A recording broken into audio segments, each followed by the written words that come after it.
Baik, Anda sekalian, kita lanjutkan di video kedua ini ya. Tadi belum selesai. Jadi ihsan ya, kita berbuat ihsan kepada Allah ya, kepada kaum kerabat ya, kepada sesama manusia, ihsan kepada Allah, kepada sesama manusia yaitu kaum kerabat misalnya anak yatim, fakir miskin, terutama orang tua ya. Ya, terutama orang tua, ya kaum kerabat, anak yatim, fakir miskin ya. Eh, itu ya, termasuk juga lingkungan alam sekitar kita, itu kita berbuat baik itu atas dasar karena kita merasa diawasi oleh Allah. Gitu. Apalagi kalau kita mampu melihat Allah, dalam hal ini bukan melihat secara fisik ya, melihat keagungan Allah. Kalaupun kita tidak mampu, kita merasa diawasi oleh Allah. Ya, kita melaksanakan sholat, menunaikan zakat, itu karena kita merasa diawasi oleh Allah, kita selalu dekat dengan Allah. Itulah namanya ihsan. Kemudian mana ihsan yang lain yang harus kita pahami di sini, yang kaitan dengan ihsan adalah bahwa ihsan lebih tinggi dari adil. Kalau adil membalas kebaikan orang lain dengan balasan setimpal.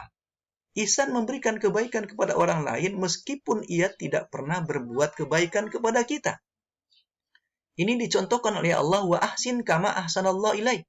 Berbuat ihsanlah kamu seperti Allah berbuat ihsan kepada kamu. Allah berbuat ihsan kepada manusia tanpa perhitungan. Rahmat kasih sayang Allah dalam rangka ihsannya Allah itu kepada alam semesta itu tidak pandang bulu. Orang-orang yang membangkang melawan Allah pun tidak percaya kepada Allah dikasih rizki oleh Allah di dunia ini. Sama dengan orang-orang mukmin. Jadi rahmat Allah untuk alam semesta ini tidak perhitungan untuk di dunia ini. Itulah Allah memberikan ihsan, keihsanan Allah kepada alam semesta ini. Kehadiran alam semesta, kehadiran kita, baik itu yang mukmin maupun yang tidak mukmin, itu adalah karena ihsannya Allah, rahmat kasih sayangnya Allah kepada kita. Nah, jadi kalau seseorang itu misalnya melakukan kebaikan kepada tetangganya karena tetangganya baik kepada dia, itu belum ihsan. Dia baru adil, seimbang. Tapi ihsan ini, gitu ya, meskipun dia musuh kita, meskipun dia benci sama kita, tapi kita berikan kebaikan-kebaikan kepada mereka. Itulah yang dicontohkan oleh Rasulullah Sallallahu Alaihi Wasallam. Jadi orang ihsan itu luar biasa hebatnya, baiknya. Ya. Nah, itu makna lain ihsan lebih tinggi daripada adil ya. Kemudian selanjutnya perlakuan kasih sayang yang mendalam kepada makhluk Allah yang lain. Seperti tadi sudah dijelaskan, kepada alam semesta, kepada alam lingkungan kita, baik itu yang bernyawa seperti binatang, hewan dan sebagainya, atau lingkungan sekitar.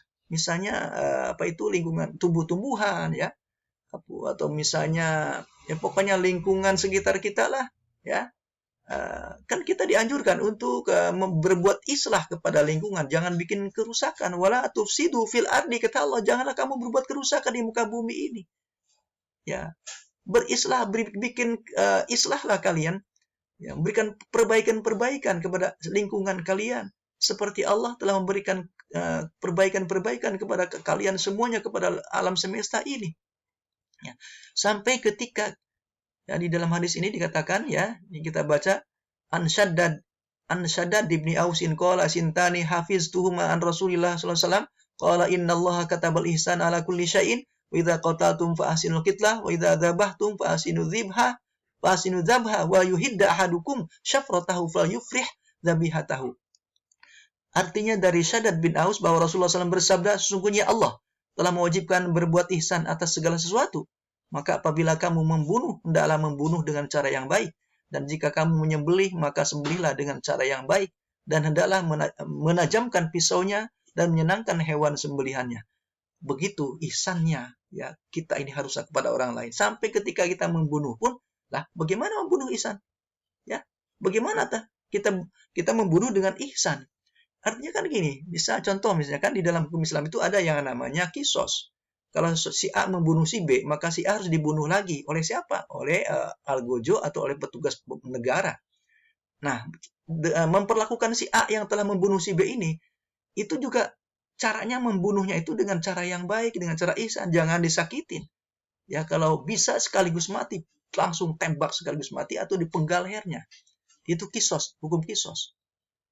Kok kejam banget itu? Kalau gitu, kan orang bertanya begitu. Oh tidak, justru Islam itu menghargai nyawa manusia. Jangan coba-coba menghilangkan nyawa, maka taruhannya adalah nyawa. Kenapa? Karena nyawa manusia sangat mahal, tidak bisa dibayar dengan harga uang. Dibayarnya dengan nyawa juga. Nah, karena itulah kisos ditegakkan di dalam Islam itu dalam rangka menghargai nyawa manusia. Ya, mahal sekali nyawa manusia itu.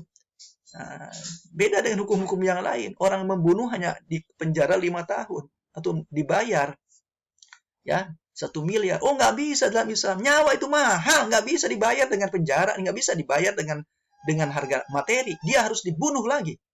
Tapi cara membunuhnya itu dengan cara yang baik, bukan dikasakiti, dipotong tangannya, dicongkel matanya, nggak boleh, harus sekaligus mati, tembak atau dipenggal lehernya sekaligus mati. Begitu pula kita ketika kita lagi menyembelih hewan, tajamkanlah tuh pisaunya. Nah, sembelihlah di tempat yang telah ditentukan, yaitu di mana? Di lehernya, di mana urat-urat lehernya itu harus terputus sekaligus. Jangan pakai alat-alat memotong yang tidak tajam, tapi dengan pisau yang tajam supaya lebih cepat mati. Nah, inilah berbuat ihsan pada binatang. Begitu ya. Nah, anak sekalian, jadi memperlakukan orang lain, hewan dan lingkungan kita dengan cara-cara yang baik, dengan cara kasih sayang kepada mereka.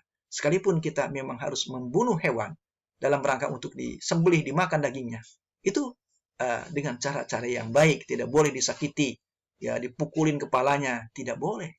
Jadi harus cara-cara yang dicontohkan oleh Allah dan Rasulullah, menyembelih di lehernya supaya cepat mati.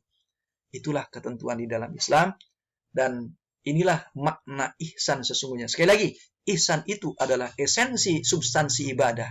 Jadi kalau seseorang ibadah kepada Allah, berbuat baik kepada sama manusia tanpa ihsan, itu adalah hambar. Jadi ihsan inilah ketulusan hati melakukan satu kebaikan, baik kepada Allah, kepada sesama manusia, terutama orang tua, terhadap lingkungan sekitar, itu disertai dengan rasa cinta, kasih sayang yang mendalam, karena kita merasa diawasi oleh Allah Subhanahu wa Ta'ala. Demikian, hadanallahu yakum ajma'in. Wassalamualaikum warahmatullahi wabarakatuh.